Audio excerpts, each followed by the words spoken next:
어렸을 적부터 저는 초등학교 때 호기심이 참 많았던 것 같습니다. 가끔 친구들과 이제 마치 감천동처럼 아주 그런 동네에 살았거든요. 서울에서 친구들과 탐험을 떠났어요. 오늘 탐험 가자. 초등학교 때 친구들 몇 명이서 이웃마을로 갑니다. 저쪽에 뭐가 있을까? 다른 동네로 가요. 30분 이상 걸어갔던 것 같아요. 거의 1시간 정도 걸어갑니다.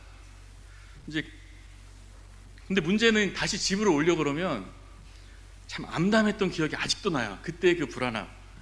근데 늘 집에 잘 찾아왔습니다. 비법이 뭐였을까요?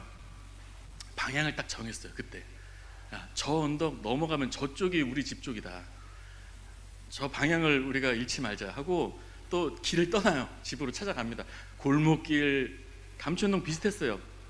좀 언덕이기도 했고 꼬불꼬불 가지만 저 방향을 잃지 않고 한참 가면은 늘 집으로 왔습니다.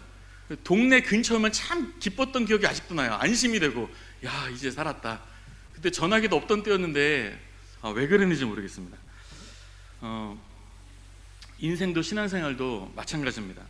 올바르게 우리가 목표와 방향을 잘 정하는 것이 굉장히 중요합니다. 목표와 방향을 우리가 바로 세울 때 우리의 인생이 바르게 살 수 있다는 것이에요. 그렇다면 성도에게 있어서 내 삶의 목표는 무엇이어야 할까요? 첫 번째는 한번 따라하겠습니다. 예배를 삶의 목표로 살아갑시다. 우리가 예배를 생각할 때 나의 어떤 무언가를 위한 수단이고 나의 어떤 삶을 위한 하나의 도구요, 방편이요, 어떤 하나의 그런 도구로서 생각하는 경향이 문득 있는 것 같습니다. 그러나 예배는 우리가 잘 살기 위한 수단이 아니고 도구가 아니에요. 예배는 우리의 삶의 목표고요, 우리의 삶의 목적입니다. 우리는 예배 드리기 위해서 사는 것입니다. 우리 이것을 분명히 알 때 인생을 정말 바르게 살아갈 수가 있다는 거예요. 하나님께서 오늘 자기 백성을 출애굽시키시기 위해서 계속해서 역사하고 계십니다. 출애굽하시는 이유와 목적은요, 목표는요, 예배였어요. 하나님께서 오늘 자기 백성들을 죄와 사망 가운데 건지시기 위해서 모세를 부르셨습니다. 그 모세를 보내세요. 모세는 바로 왕 앞에 섰습니다. 그리고 하나의 백성을 보내달라고 오늘 본문 보시면 알겠지만 몇 차례 계속 요청합니다. 그런데요, 하나님께서는 하나님의 백성들을 출애굽하시고 건져내셔서 이 땅에서 탈출시켜야 되는 분명한 정확한 이유와 목표와 목적을요, 반복적으로 정확하게 그 목표를 말씀하셨다는 거예요. 오늘 출애굽기 7장 16절을 세 번역으로 보니까 바로에게 이렇게 말하라. 나의 백성을 보내어 같이 읽겠습니다. 그들이 광야에서 나에게 예배하게 하라. 이것이 목적이었어요. 출애굽기 8장 20절도 보니까 세 번역으로 보니까 나의 백성을 보내라. 그들이 나에게 예배 드리게 하라. 정확한 이유와 목표를 정확하게 알려주셨다는 것이에요. 출애굽의 목적이, 구원의 목표가 뭐라고요? 예배가 목표라고요. 예배가 이유라고요. 예배가 우리 삶의 목적이라고요. 우리도 이스라엘 백성들과 같이 죄와 사망 가운데 종노릇하며 살았습니다. 하나님 우리를 예수 그리스도 십자가의 은혜로 말미암아 우리를 건져주셨어요. 그 이유가 무엇입니까? 예배라는 것이에요. 레몬서 8장 2절에 보니까 그리스도 예수 안에 있는 생명의 성령의 법이 죄와 사망의 법에서 너를 해방하였습니다. 왜 구원하셨냐고요? 하나님께서는 우리로 예배드리는 백성 삼으시기 위해서 우리를 해방하셨다는 것입니다. 예배란 무엇입니까? 하나님께 오늘 우리가 경배와 찬양을 온전히 올려드렸어요. 또 예배는요, 영이신 하나님과의 어떤 면에서 소통이라고 볼 수 있어요. 영이신 하나님께 우리가 영으로 예배드리면서 주님과 친밀하게 소통하는 교제의 시간입니다. 주의 임재 속에서 기쁨과 즐거움과 생명을 얻는 시간이에요. 예수님은 사마리아 여인과 대화하실 때 예수님이 오신 하나의 목적이 예배 회복에 있다는 것을 말씀하셨습니다. 요한복음 4장 24절 아버지께 참되게 예배하는 자들은 영과 진리로 예배할 때가 올 것이다. 지금 너희가 알지 못하는 것을 예배하지만 너희가 이제 참으로 바르게 예배할 날이 올 것이다. 그 기대감을 가지고 예배 회복에 대해서 고대하시면서 말씀하셨어요. 여러분, 십계명을 한번 보니까요, 십계명은 지금도 성도가 우리의 성화를 위해서, 주님 닮아가는 삶을 살기 위해서 삶의 기준으로 삼아야 될 아주 중요한, 지금도 우리에게 필요한 말씀입니다. 십계명의 1계명은 우리가 섬김의 대상이 누구인가? 오직 유일하신 여호와 하나님이시라고 선포하고 있고, 2계명은 무엇을 말합니까? 사실은 하나님을 우리가 어떻게 섬겨야 될 것인가를 사실은 말씀하고 있는 말씀입니다. 출애굽기 20장 4절에 보시면, 너를 위하여 새긴 우상을 만들지 말고 어떤 형상도 만들지 말아라 라고 말씀하고 있어요. 어떻게 하나님을 섬기라는 것입니까? 어떤 형상도 만들지 말고 섬기라는 것이에요. 다시 말해, 영이신 하나님께 형상을 들고 섬기는 것이 아니라 영으로 섬겨라, 영으로 예배할 것을 말씀하는 것이에요. 따라서 이 계명은 요한복음 4장 24절 말씀과 연결됩니다. 하나님은 영이시니 예배하는 자가 영과 진리로 예배할지니라. 우리가 무엇을 해야 될 것인지, 우리의 삶의 목적과 목표가 무엇인지를, 하나님을 어떻게 섬겨야 될 것인지를 사실 십계명도 말씀해주고 있다는 것이. 그렇기 때문에 이스라엘 백성이 출애굽 이후에 한 일이 무엇입니까? 성막을 짓고 늘 성막 중심으로 살면서 하나님 앞에 제사 드리고. 성막이 무엇이에요? 예수 그리스도의 피를 바라보면서 피로 대속하는 그것을 늘 하면, 예수님을 기다리면서 그렇게 하나님 앞에 예배를 드렸던 것이죠.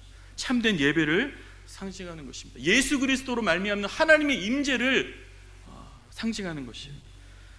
백성들의 목표는요, 사실 가나안 땅이 그들의 목표가 아니었습니다. 이미 가나안 땅은요, 약속으로 이미 받은 것이에요. 이미 약속으로 받은 것이에요. 이미 영원한 땅을 얻었습니다. 이미 얻은 것이 어떻게 목표와 목적이 될 수 있겠어요? 백성의 목표는요, 우리들의 구원받은 것도 마찬가지예요. 우리의 목표는 영생이 아닙니다. 이미 우리는 영생을 얻었어요. 그 약속을 소유하고 살아가는 것입니다. 영생은요, 가나안 땅은요, 이미 얻었다는 것이에요. 이제 예수의 피로 새 사람 된 자로서 구원의 하나님을 예배하는 것이 우리의 삶의 목표라는 것이에요. 목적이라는 것이에요. 그것이 이유라는 것입니다. 따라서 우리의 삶은 무엇이냐? 하나님 앞에 참되게 예배를 늘 드리면서 약속의 땅을 소망하며 그 기쁨으로 살아가는 여정인 것입니다. 예배가 우리의 목표예요. 한번 따라하겠습니다. 예배가 내 삶의 목표입니다. 오후 예배 드리면 참 졸리시죠? 저도 내 소리가 정말 빨리 나오시네요. 저도 앉았을 때마다 싸웁니다. 바늘 있으면 늘 찌르고 싶고, 그래서 여기 상처들이 많아요. 항상 꼬집고 이런 자국들입니다. 우리가 힘들고 사실 이 시간에 어렵지만은 어때야 됩니까? 이 자리에 모인 이상 예배 빨리 끝냈으면 좋겠다 하면 절대 안 되는 거예요. 이 자리에 앉은 이상. 예배는요, 구원받는 성도의 아주 중요한 우리의 목표라는 것이에요. 따라서 이 예배에 우리가 성공한다면요, 하나님이 우리를 향한 그 목표를 사실 이룬 거예요. 이루면서 하는 것입니다. 이 목표를 이루면서 하는 자들이 하나님이 약속하세요.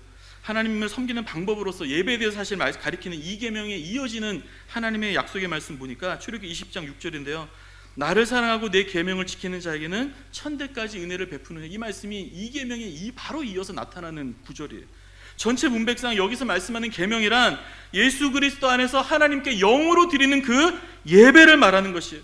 참되게 하나님 앞에 예배를 드리는 참된 예배자에게 하나님이 약속합니다. 천대까지 은혜를 주시겠다 약속하고 계세요.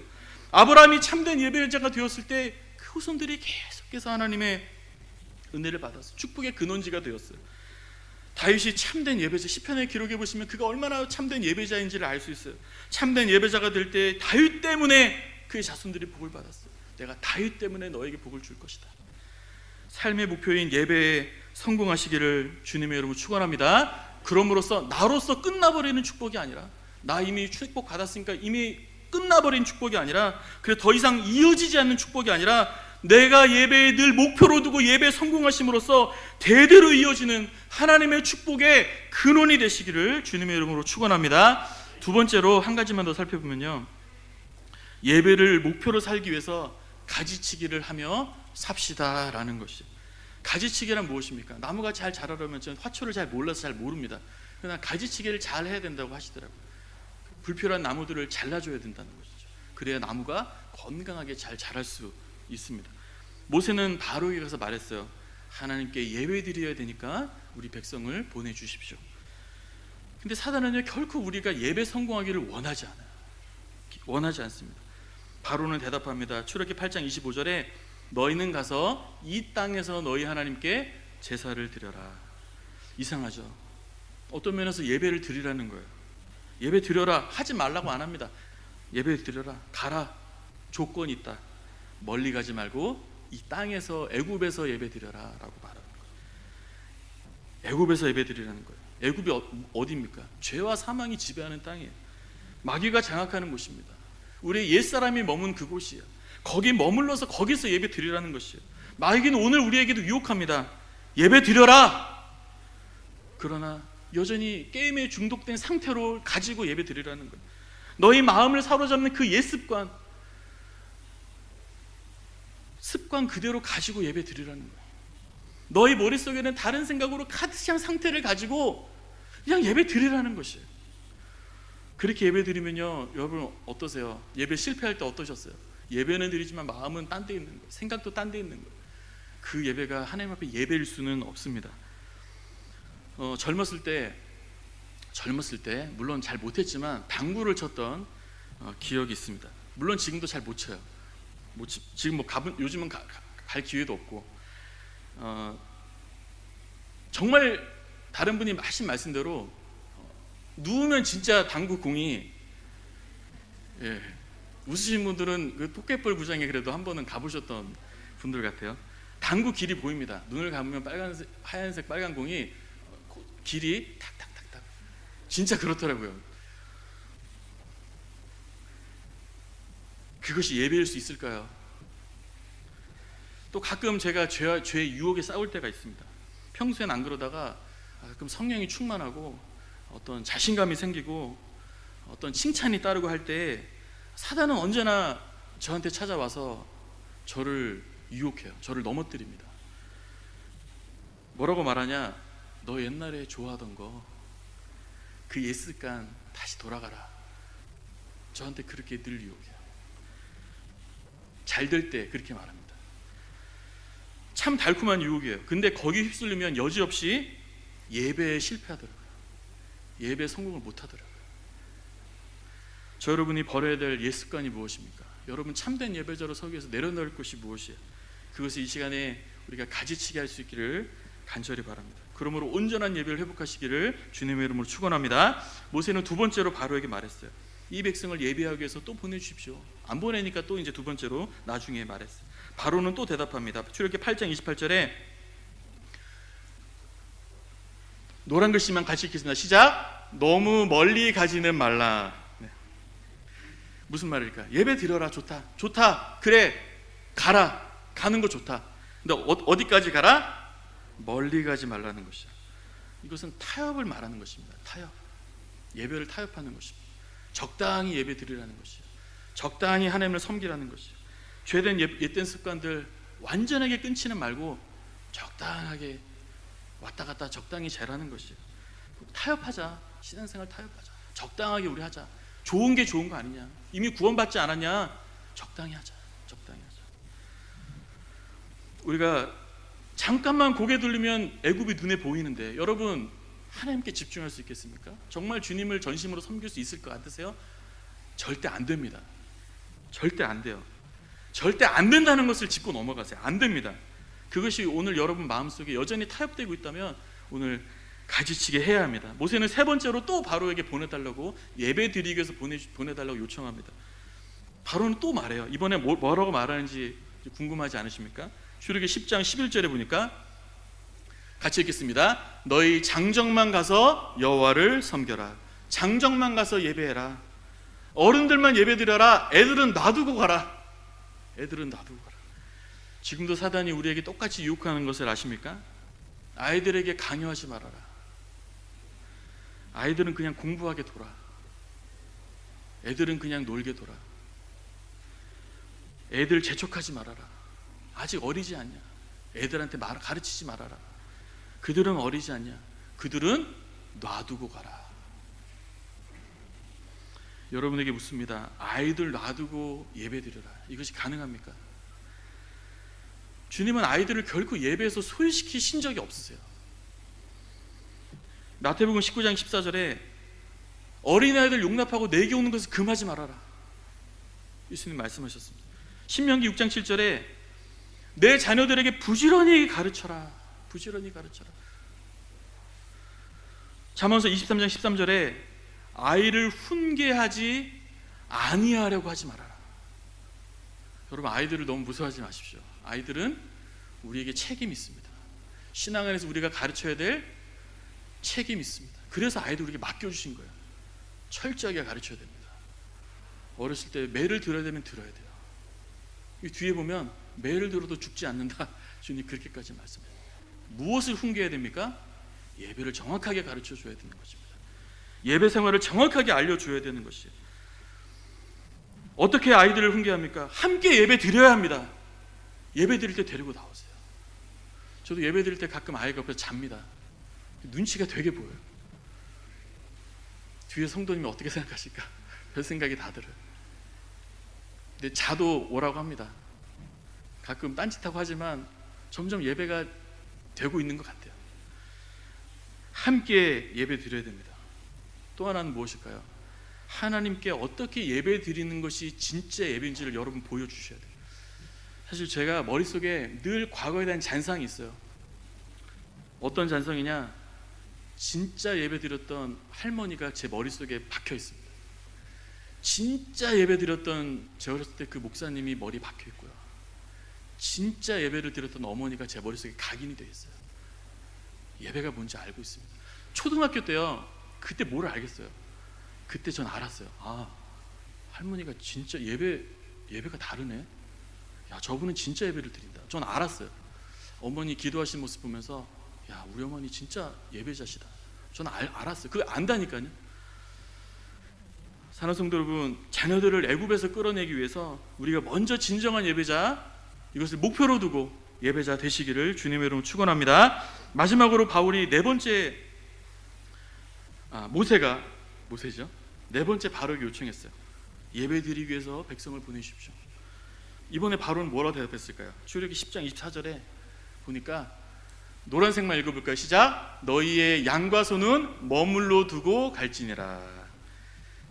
계속 타협하는 거예요. 예배가 얼마나 싫으면 마귀는 계속해서 우리를 끊임없이 붙듭니다. 재물은 두고 예배해라 하는 것이에요. 마지막 타협입니다.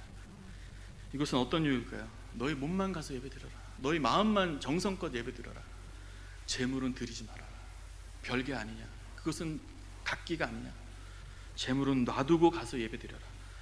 그것이 가능합니까? 가능하지 않습니다. 왜냐하면 재물과 우리는요, 사실 하나이기 때문이에요. 사실 바른 예배와 신앙의 상태는요, 내게 하나님께서 맡겨주신, 청지기와 같이 맡겨주신 재물을 내가 어떻게 사용하고 있는가 하는 것으로 어느 정도 사실 가늠할 수 있습니다. 왜냐하면 마태복음 6장 21절, 우리 잘 아는 말씀이죠. 내 보물 있는 곳에 무엇이 있습니까? 내 마음도 있습니다. 그렇기 때문에 재물과 별개로 예배드릴 수 없습니다. 그러나 이 모든 것에 바로의 타협에 모세는 대답해요. 끝까지 대답합니다. 우리는 하나님의 명령대로 예배하겠습니다. 타협하지 마시기를 주님의 이름으로 축원합니다. 사단이 저 여러분들의 온전한 예배를 방해하기 위해서 여러분 요즘에 여러분 마음 움직이는 것이 무엇입니까? 타협하고 있는 것 무엇입니까? 가지치게 될 옛 습관이 무엇입니까? 절대로 함께 예배드릴 수 없습니다. 이것을 못 받고 여러분 넘어가셔야 돼요. 가지치게 하지 않는 이 두 마음 상태로는 절대로 온전한 예배를 여러분 우리가 드릴 수가 없어요. 하나님으로부터 오는 예배를 통해 부으시는 하나님의 놀라운 생명의 축복을 우리는 누리며 살아갈 수 없습니다. 에베소서 4장 22절에 보니까 너희는 유혹의 욕심을 따라 썩어져가는 구습을 따르는 옛사람을 벗어버리고 새 사람을 입으라 라고 하나님 말씀하고 계세요. 하나님은 이미 구원받은 성도들에게 옛사람을 벗어버려라 라고 말씀하고 계세요. 무슨 말씀일까요? 에베소 성도들은요, 여전히 소아시아의 로마의 그 이방인의 풍습에 아주 절어 있었던 그런 성도들이었어요. 특별히 신전 문화가 아주 강력한 지역이어서 이방 선도들이 옛날에 그 옛 습관을 따라 생활 방식으로 여전히 살아가는 모습을 예수님 믿고서도 너무 그런 옛 모습이 강하게 남아 있었던 거예요. 주님 그들에게 말씀하시는 거예요. 이제 그리스도인 된 너희들은 예전에 그 방탕한 습관, 예전에 그 죄된 습관, 예전에 그 죄된 모습으로 살아갔던 그 삶의 패턴들을 완전히 벗어버려야 한다. 즐거움의 개념이 우리가 바뀌어야 될 줄로 믿습니다. 여러분, 기쁨의 이유가 달라져야 돼요. 여러분, 뭐 때문에 행복하시고 뭐 때문에 즐거우십니까? 행복의 이유가 달라져야 돼요. 하나님만으로 행복할 수 있습니다. 예배는 가장 행복한 시간이어야 됩니다. 예배는 가장 즐거운 시간이 되어야 됩니다. 예배는 정말 우리가 소망하는 간절한 시간이 되어야 돼요. 성도와의 믿음과 대화가 기다려지고 주님이 즐겁고 그렇게 예배하는 것이 기다려지는 것이 회복되어야 됩니다.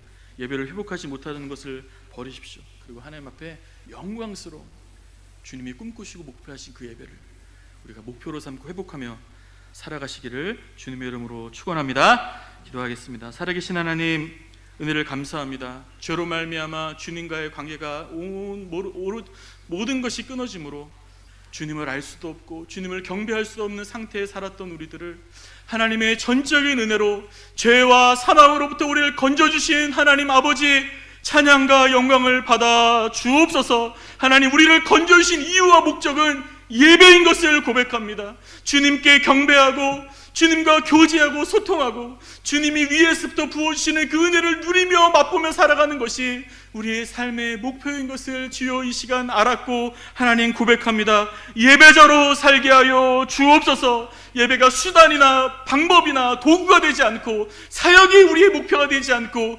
예배가 우리의 삶의 목적 되게 하여 주옵소서. 주님과 교제하는 예배를 특권으로 알고 예배를 목표로 살아갈 뿐만 아니라 예배를 통해 주시는 주님의 놀라운 신령한 은혜를 맛보며 예배로 행복한 저희들이 되게 하여 주옵소서. 혹이나 우리 안에 예배를 방해하는 것들 우리 안에 있습니까? 타협하는 것이 우리 안에 있습니까?